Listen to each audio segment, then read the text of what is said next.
my name is Miss Maria and I'm from the Hicksville Public Library. So today we're going to be doing a story time and then a fun activity afterwards for you guys to do all at home. So the story we're going to be reading today is Giraffes Can't Dance by Giles Andreae and Guy Parker Reese.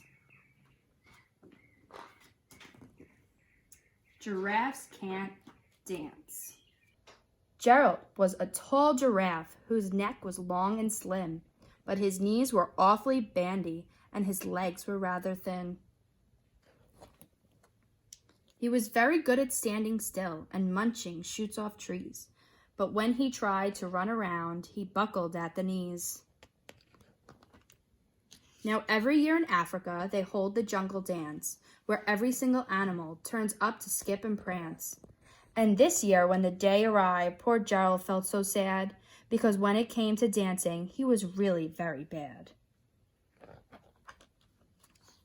The warthogs started waltzing, and the rhinos rocked and rolled. The lions danced the tango, which was elegant and bold.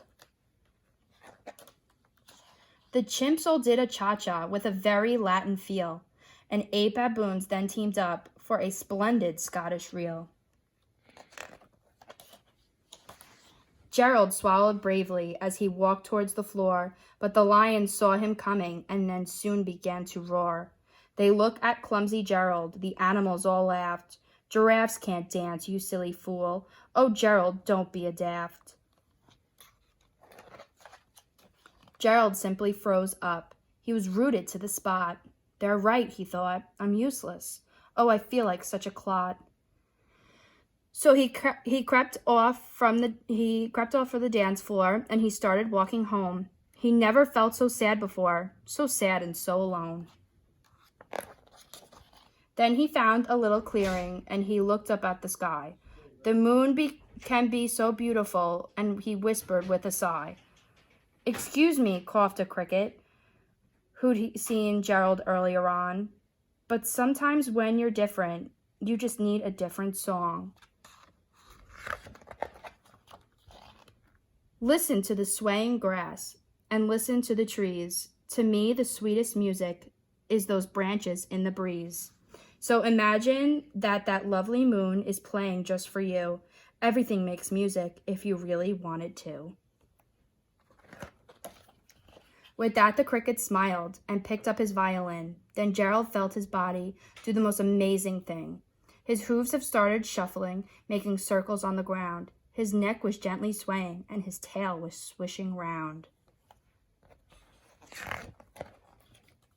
He threw his arms out sideways, and he swung them everywhere. Then he did a backward somersault and leaped up in the air. Gerald felt so wonderful. His mouth was open wide. "I am dancing, yes, I'm dancing. I am dancing," Gerald cried. Then one by one each animal who'd been there at the dance arrived while Gerald boogied on and watched him quite entranced. They shouted, "It's a miracle. We must be in a dream. Gerald's the best dancer that we've ever seen." "How is it you can dance like that? Please, Gerald, tell us how." But Gerald simply twizzled around and finished with a bow. Then he raised his head and looked up at the moon and stars above. "We all can dance," he said, "when we find the music that we love." The end. Hope everybody enjoyed the book. And so since this was about dancing and music, I thought we could make our own musical instruments from right at home that you could do and find things around the house. And so I picked up a couple of ideas. My first idea is just using regular construction paper or some sturdier kind of paper and cut it into strips, and then you can actually staple it so that way it stays together, and put some bottle caps on it, and when you move it back and forth, it makes some noise. So that's your first musical instrument that you could do straight from home.